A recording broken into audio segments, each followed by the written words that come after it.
আসসালামু আলাইকুম রহমতুল্লাহি আবরাকাতু।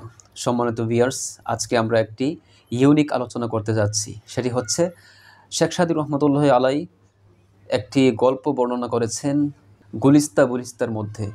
সেটি হচ্ছে কল্যাণকর মিথ্যা কথা অকল্যাণকর সত্য কথার চেয়ে শ্রেষ্ঠ। আজকে আমরা সেই গল্পটি শুনব। এক বাদশাহ তার এক কয়েদিকে অর্থাৎ তার বন্দীকে হত্যা করার আদেশ দিলেন। তখন ওই বন্দী ব্যক্তিটি নিরাশ হয়ে যায়, হতাশ হয়ে যায়। আর আমরা জানি, মানুষ যখন হতাশ হয়ে যায়, মানুষ যখন নৈরাশ্যবোধ হয়ে যায়, তখন সে যে কোনো কাজ করতে পারে, কোনো কাজ করতে সে দ্বিধাবোধ করে না। তো বাদশাহ যখন তার কয়েদিকে আদেশ দিলেন হত্যা করার জন্য, প্রাণদণ্ড দেওয়ার জন্য, তখন সে তার মাতৃভাষায় ওই বাদশাকে গালি দিয়ে দিলেন। কি করবে? সে হতাশ হয়ে গেলেন।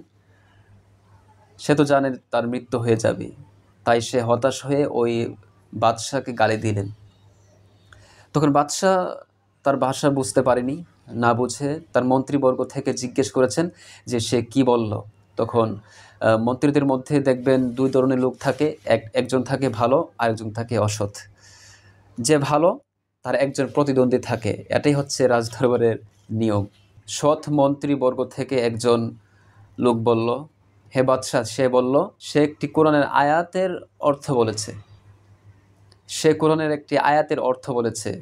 সে বলেছে, ওয়াল কাযিমিনাল গায়জ ওয়াল আফিনা আনিন নাসি ওয়াল্লাহু ইউহিব্বুল মুহসিনিন, অর্থাৎ যারা নিজেদের রাগকে সংবরণ করে আর মানুষের প্রতি ক্ষমা প্রদর্শন করে, বস্তুত আল্লাহ পাক অনুগ্রহশালী ব্যক্তিদেরকেই ভালোবাসেন। এই আয়াতটি সে বলেছে। এ কথা শোনার পর বাদশার মনে দয়ার উদ্রেক হলো এবং ওই বাদশাহ ওই কথাটা শুনে তার মন্ত্রীবর্গকে আদেশ দিলেন সেই বন্দী ব্যক্তিটাকে মাফ করে দিতে। তখন সেই অসৎ মন্ত্রীটা বলল যে, হে রাজা, সে মিথ্যা কথা বলেছে, আর আমাদের মন্ত্রীবর্গদের উচিত যে রাজদরবারে কোনো অসত্য কথা না বলা। সে একথা বলেন নাই, সে বরং আপনাকে গালি দিয়েছে। তাকে বাঁচানোর জন্য সে মিথ্যা কথা বলেছে। তখন রাজা সাথে সাথে রেগে গেলেন। রেগে গিয়ে বলেন, ওই ব্যক্তির মিথ্যা কথা তোমার সত্য কথার চেয়ে শ্রেষ্ঠ, কেননা তার সেই মিথ্যা কথার উদ্দেশ্য ছিল সৎ, আর তোমার সত্য কথার উদ্দেশ্য ছিল দুষ্টামি আর তাকে বিপদগ্রস্ত করার। এজন্য বিচক্ষণ ব্যক্তিরা বলেন, কল্যাণময় মিথ্যা কথা ফাসাদ সৃষ্টিকারী সত্য কথা অপেক্ষা অধিক শ্রেয়।